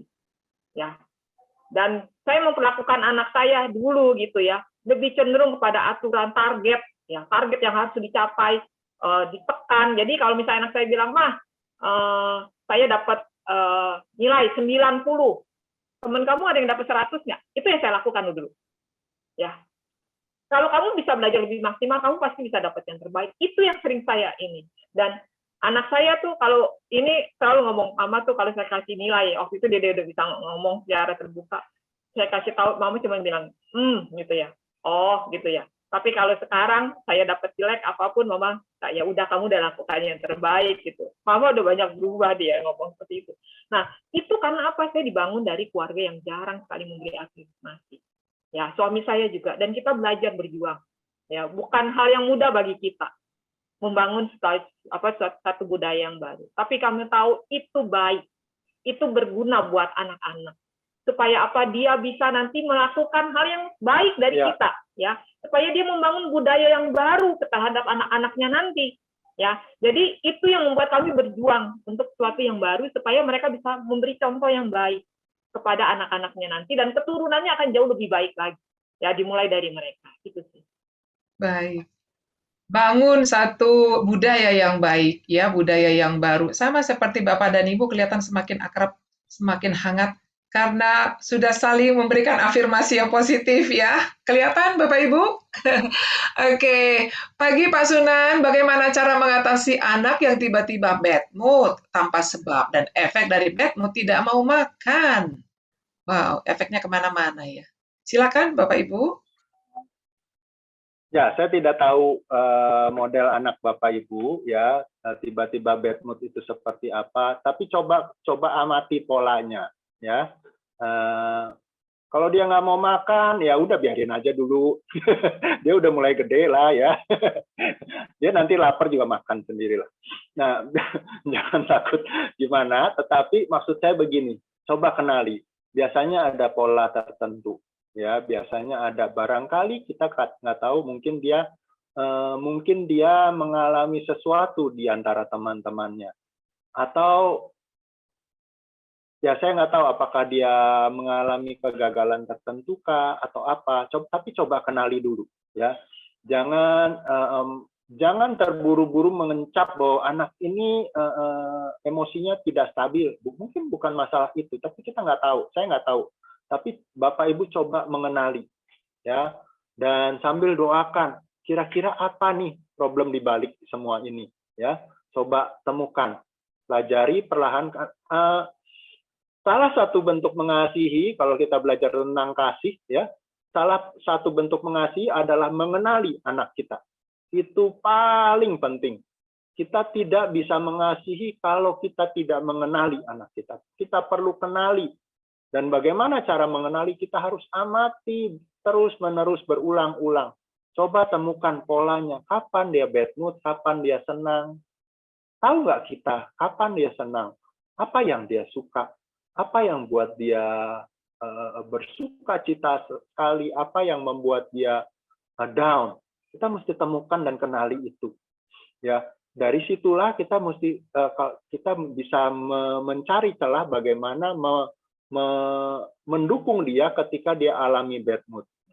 Karena biar gimana anak remaja ya, ibu-ibu, bapak-bapak, anak remaja itu suasana hatinya tuh sangat gampang berubah. Ya, kadang-kadang kita nggak ngerti. Ya, kita juga pernah ngalamin masa remaja ya.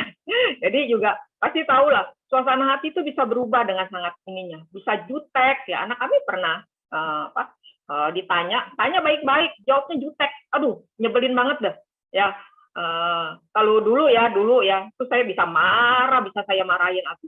Ya, tapi setelah saya belajar bertobat gitu ya, saya sebagai orang tua saya bertobat, ya saya waktu itu kesel ketika dijutekin. Tapi saya belajar menahan emosi, saya tahu dia butuh waktu, dia pasti sedang mengalami sesuatu. Jadi saya biarkan, biasanya ketika di kamar, saya tanya jawabnya jutek, ya udah, saya biarkan. Ya, urusan hati saya adalah urusan saya dengan Tuhan. Ya, saya ke kamar, saya bilang Tuhan, saya jujur saya kesel, tapi saya belajar menahan. Nah, setelah reda, dia sendiri sudah mulai reda, ya, saya coba ajak ngobrol. Kamu lagi kenapa? Dia bilang, aku belum bisa cerita. Ya udah, kalau belum bisa cerita, saya nggak akan maksa, ya, kepo untuk mencari tahu apa yang terjadi, ya. Saya izinkan untuk dia mengalami itu dulu.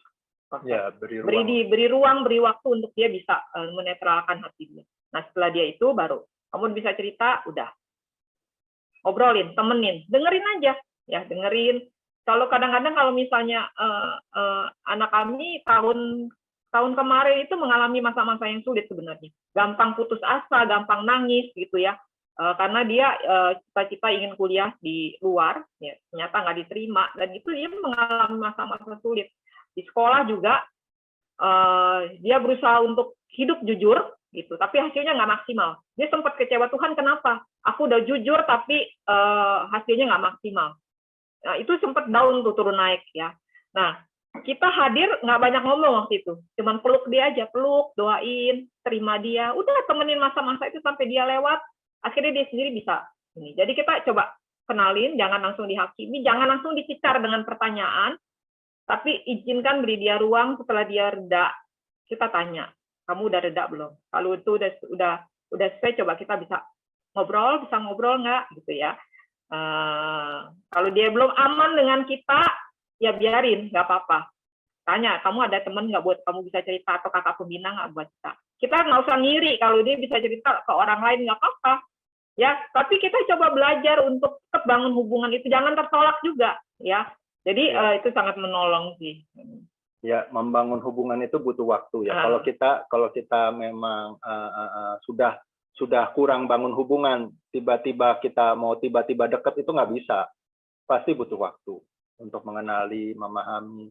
Oh ya, kenalin bahasa kasih juga anak kita seperti apa. Cukup deh, biar nggak kepanjangan.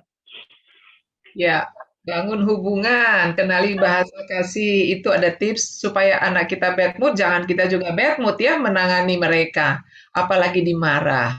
Ya, lanjut, masih ada lagi. Bagaimana caranya ya Bapak, Ibu, jika kedua orang tua atau parentingnya tidak sepaham?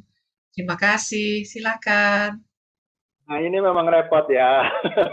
Kita mesti ngobrol dulu berdua antara suami istri. Nah, biasanya apa yang kami lakukan, kenapa kita bisa sepaham, adalah karena kita belajar bersama. Ya, jadi ayo deh kita belajar kepada sesuatu, kepada itu yang kita memang percayai, gitu. Sama-sama kita percayai. Memang kita percaya. Jadi yang penting kita jangan merasa diri paling benar dulu. Kita itu sama-sama semua, pasti kita semua butuh belajar. Kita jadi orang tua belajar dulu kok harus gitu ya. Nah, jadi kita mari belajar bersama. Kalau perlu kita belajar dari seminar bersama. Sekarang kan seminar cukup banyak, pelajari bersama-sama dan diskusikan. Kita tidak harus selalu setuju dengan 100% dengan pembicaranya. Kita lalu kemudian bisa jadikan itu bahan diskusi. Apa yang kita mau terapkan, apa yang kita tidak mau terapkan dulu. Kalau apa yang kita sudah setuju, ayo kita terapkan sama-sama. Nah, itu kita mesti bangun. Itu butuh dibangun dari waktu ke waktu. Ya. Nah, biar bagaimana, style itu keputusan kami sejak kami menikah dulu ya. Style di keluarga saya sama style di istri saya sangat berbeda gitu ya. Style saya di keluarga itu cenderung kaku ya, cenderung formal. Baik dekat tetapi banyak formalnya gitu ya. Ada prosedurnya ya. Kalau mau ngomong ada prosedurnya. Maksudnya ya nggak terlalu bebas lah gitu ya, nggak terlalu bebas. Kalau di gaya istri saya itu keluarganya ceplas-ceplos, jeblakan gitu, kadang-kadang buat saya agak kok kasar ya gitu, tapi akrab gitu ya. Bisa saling menolong gitu tanpa gimana-gimana amat. oh jadi saya melihat hal-hal yang baik dari istri saya, dan istri saya tetap melihat ada hal-hal yang baik juga dari sisi saya. Nah kita tapi dididik anak nih gimana nih? Ayo kita belajar sama-sama. Jadi memang dari waktu itu, dari didik anak waktu lahir pun kita sudah belajar bersama. Itu yang mendorong kami. Ya, prinsipnya adalah saling merendahkan hati untuk tidak merasa bahwa pola didik saya lebih baik. Ya. Gitu ya. Jadi kita sepakat bukan untuk kebaikan kita nih, balik lagi, tapi untuk kebaikan generasi kita berikutnya. Jadi gimana sih cara mendidik anak yang benar? Dengan cara belajar. Kami berdua banyak belajar, dan kami punya teman komunitas yang saling belajar. Ya. Dalam mendidik anak, ya, saling menolong satu dengan yang lain. Dan kita terbuka. Ya, karena biar gimana, kenapa kita berbeda, itu karena dipengaruhi oleh pola asuh yang kita pikir oh ini baik, ya, atau juga karena ada misalnya dulu ya hidup sangat susah gitu ya, mau makan aja susah. Nah ketika udah mulai kita kerja, udah mulai punya anak, kita jadi orang yang sukses, ada kecenderungan untuk bebasin ke anak, apa juga dikasih. Nah mungkin dari pihak istri nggak setuju gitu ya, nah jadi anak pasti akan lebih berpihak kepada orang yang lebih ngasih gitu ya, kepada bapaknya, ya, dibanding pada yang lebih pelit. Nah, itu membuat kita tidak sepaham. Jadi belajar sama-sama, balik adalah merendahkan hati, ya, belajar banyak diskusi. Buat kami mendidik anak kenapa bisa bertumbuh ketika kita banyak diskusi, itu juga. Ya, bukan hanya diskusi masalah, tapi diskusi bagaimana perkembangan anak kita, yang terbaik buat apa. Kalau nggak sepaham, bawa dalam doa, ya. Ya, jadi yang penting hati kita benar-benar mau sehati nggak, itu aja sih, gitu ya. Jadi mau nggak mau nih, ya, kalau mau jadi orang tua yang baik, gitu ya, mesti jadi pasangan yang baik dulu. Kalau nggak susah, itu aja deh. Pasangan yang baik, setidaknya ketika mengikuti parents meeting ini juga suami istri harus ikut juga ya, supaya mendapat pemahaman yang sama. Oke, kita lanjutkan ke pertanyaan berikutnya. Ini masih banyak ya, Bapak Sunan dan Ibu Yana, siap ya? Kita lanjutkan ke pertanyaan berikutnya. Izin bertanya, normal atau tidak kalau anak saya yang besar merasa happy saat adiknya tidak ada? Dia lebih suka ngobrol saat adiknya tidak ada. Kalau ada, dia better pergi menjauh dan tidak mau ngobrol sama kami. Iya, silakan Pak. Oke, pasti ada hal tertentu ya. Saya tidak tahu latar belakangnya kenapa. Apakah ketika di satu sisi dia nggak pengen digrecokin oleh adiknya, atau dia butuh merasa punya fokus dari orang tuanya gitu ya. Nah ini kita mesti coba pelajari, sekali lagi coba pelajari, coba kenali, dan bisa jadi memang adakan waktu khusus buat dia juga gitu ya, untuk supaya dia merasa bahwa mama papanya itu juga menyediakan waktu khusus buat dia juga. Ada diprioritaskan. Merasa diprioritaskan juga, tapi nggak selalu, tapi ada waktu-waktu tertentu dia merasa diprioritaskan. Jadi dia tahu bahwa fokusnya tidak selalu sama adiknya, tapi bisa fokus juga sama saya sebagai kakaknya, dan ini saya bisa ngobrol dengan bebas gitu ya. Nah sambil itu kalau sudah makin dekat boleh ditanya, nggak apa-apa, kamu kenapa nggak nyaman ya kalau adik kamu atau gimana, biar dia ungkapkan. Saya nggak tahu apakah mungkin dia justru punya maksud, ya biarkan deh kalau ada adik, biarkan adik saya yang lebih jadi perhatian atau gimana, saya juga kurang tahu sih. Jadi kita yang mesti belajar gali ya. Kalau dia udah siap untuk cerita, tapi kalau dia belum siap untuk cerita, ya jangan dipaksa juga gitu ya. Sambil kita kenalin. Jadi kalau misalnya nggak nyaman ya karena mungkin dia butuh privacy, mungkin ada hal yang dia mau ngomongin yang adiknya nggak perlu tahu, gitu ya. Atau juga mungkin ada, ya nggak tahu ya, maksudnya kondisinya seperti apa dia merasa pernah diperlakukan beda dengan adiknya, dia merasa adiknya lebih disayang, jadi dia merasa senang kalau adiknya nggak. Kita nggak tahu, makanya orang tua balik lagi coba tanya dalam kondisi itu, ya kamu gimana sama adik kamu gitu. Karena walaupun katakanlah kita berusaha melakukan dengan seimbang, mengasihi dengan seimbang, tetapi persepsi anak belum tentu seperti itu. Ya, itu kan masalah persepsi ya. Dia merasa seperti apa, merasa diperlakukan beda atau merasa bagaimana. Itu kan bisa-bisa aja terjadi karena persepsi. Ya, dia merasa seperti ini, merasa seperti ini. Ya. walaupun itu belum tentu benar perasaan dia. Jadi ada baiknya ditanya, gitu ya. Ada baiknya coba di ngobrolin, gitu.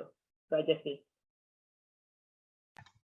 Oke, kita lanjut kembali ke pertanyaan berikutnya.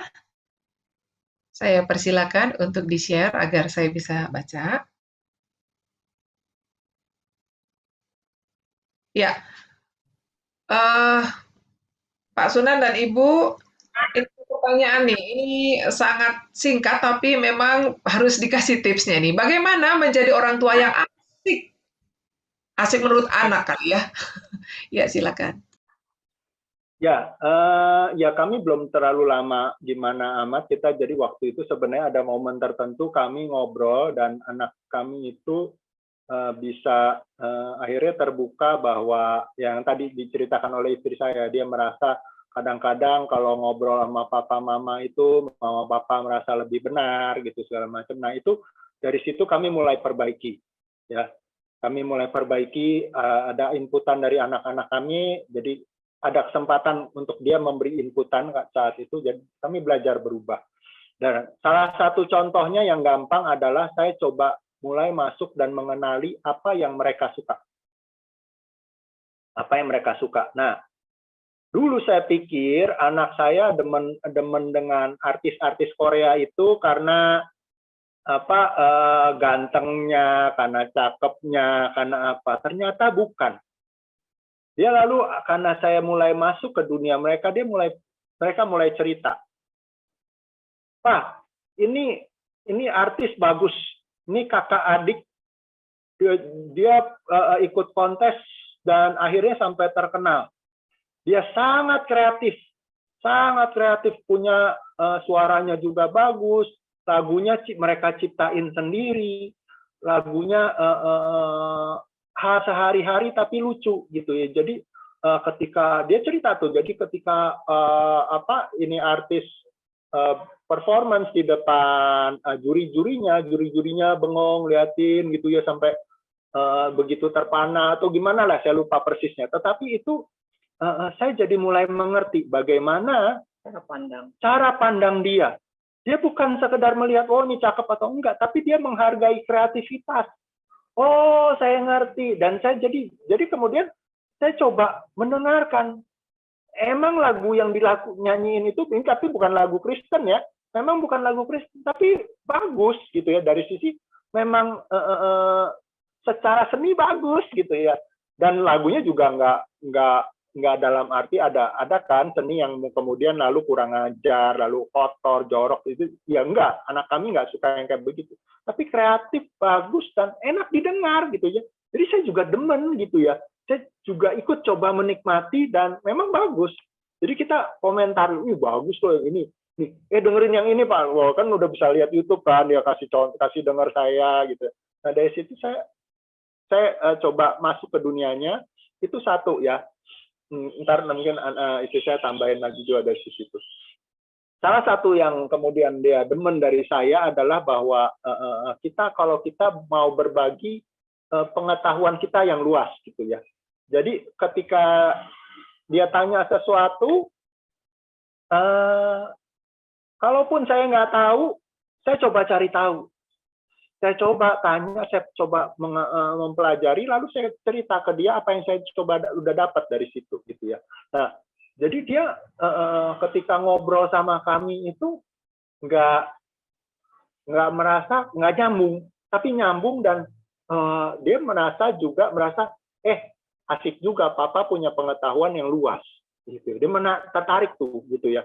Nah, itu salah satu contoh-contohnya. Istri saya bisa tambahkan. Jadi kalau dulu mungkin kami antipati ya, jadi wah kayak nggak rohani loh gitu ya, suka yang kayak gitu-gitu. Nah tapi ketika kita belajar masuk ke dunia mereka gitu ya, terus antusias gitu dengerinnya ya, oh seneng, habis itu dipromosin semua keluar gitu ya. Dan, kita antusias mengikuti perkembangan mereka gitu ya, kesukaan mereka, kita terlibat di dalamnya dan itu sangat membuat mereka asik nih bisa diajak ini bareng gitu. Dan satu hal lagi mereka juga sebenarnya nggak terlalu suka membedakan hal yang rohani dan jasmani gitu ya. Rohani dan tidak yang sekuler. Yang sekuler gitu. Jadi kesannya itu bahwa gini kalau kita jujulin bahwa kasih tahu bahwa oh lu nggak rohani atau itu membuat mereka jadi sebel gitu loh.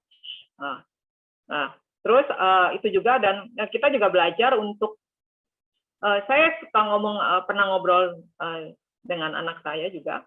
Saya bilang papa mama ini bukan papa mama yang sempurna, banyak kekurangan, dan papa mama minta maaf kalau sudah melakukan kesalahan. Gitu ya. Tapi satu hal yang akhirnya mereka ucapkan gitu ya, mereka bilang justru aku bersyukur punya papa mama yang aku tahu papa mama nggak sempurna, tapi papa mama mau mengakui kesalahan dan papa mama mau berubah dan belajar, dan itu sangat penting buat aku katanya ya. Nah, jadi buat mereka ketika kita belajar untuk ngakuin kesalahan, kita belajar untuk mau berubah, nah itu menjadi asik buat mereka gitu ya. Sama-sama kita belajar dan kita juga bertumbuh. Dan di satu sisi ya nggak maksudnya dulu kita ya nggak bisa seperti itu, tapi kita mau belajar sama-sama dengan mereka. Dan kita biasanya satu lagi ketika kita makan pergi keluar gitu ya, kita terapin aturan. Nggak ada yang namanya pegang handphone ya. Kalau suami saya pegang handphone, saya tegur, ini waktunya kita di luar, nggak boleh pegang handphone gitu ya. Jadi benar-benar kita makan, ngobrol, apa jadi obrolin, kesukaan mereka, perkembangan mereka, mengalami apa, kita obrolin, ini jadi asik ya. Baru kemarin anak saya lagi kuliah di Bandung, telepon papanya, lagi ngadepin problem, dia nggak tahu, dia langsung telepon, dia tanya, ya. Terus dia bisa cerita nanti ke teman-temannya, gue ngobrol ini sama papa mama gue, cerita ini kalau lagi ini juga suka atau apa bisa cerita dengan bebas. Terus temennya nanya, kalau bisa sih ngobrol sama papa mama katanya. Kalau gue sih nggak bisa, nggak apa-apa, bokap nyokap gue asik kok diajak ngobrol gitu ya. Nah jadi ketika kita masuk ke dunia mereka, mengerti apa yang mereka ini, dan kita ikuti perkembangan zaman juga. Dan kita tidak memaksakan lagi, kita dulu seperti apa. Nah anak tuh paling sebel kalau dibilang, dulu nih papa mama harus seperti ini gitu ya. Dulu ya anak juga nyautin. Nah itu kan dulu, zamannya udah beda, tantangannya juga udah beda. Nah jadi kita belajar untuk mengikuti perkembangan mereka juga. Wow, asik banget. Sudah banyak yang disampaikan. Jadilah teman bagi anak kita. Kita hanya menumpang. Sekarang di eranya mereka. Jadi kita belajar apa ya menjadi dunianya mereka. Dan Bapak Ibu, masih banyak pertanyaan memang yang harus dijawab, tetapi kita memang harus mengakhiri ya. Bapak Ibu, Bapak Sunan dan Ibu Yana, terima kasih banyak untuk kesempatan yang diberikan. Senang banget. Seandainya saya dulu ada di keluarganya Bapak, saya senang banget ini. Sudah asik banget ya sebagai orang tua. Dan saya pribadi banyak belajar dan saya akan terapkan juga kepada anak-anak saya. Demikian pula Bapak Ibu ya. Indah sekali apa yang kita hadapi bersama-sama di Zoom ini, apa yang kita dengar, tapi itu hanya sebuah cerita apabila Bapak Ibu tidak mengerjakannya. Ada satu label merek terkenal, dia bilang, just do it. Ayo kita kerjakan saja, dicoba, dilatih. Pasti akan ada hasilnya. Terima kasih sekali lagi Bapak Sunan dan Ibu Yana, Tuhan Yesus memberkati pelayanannya.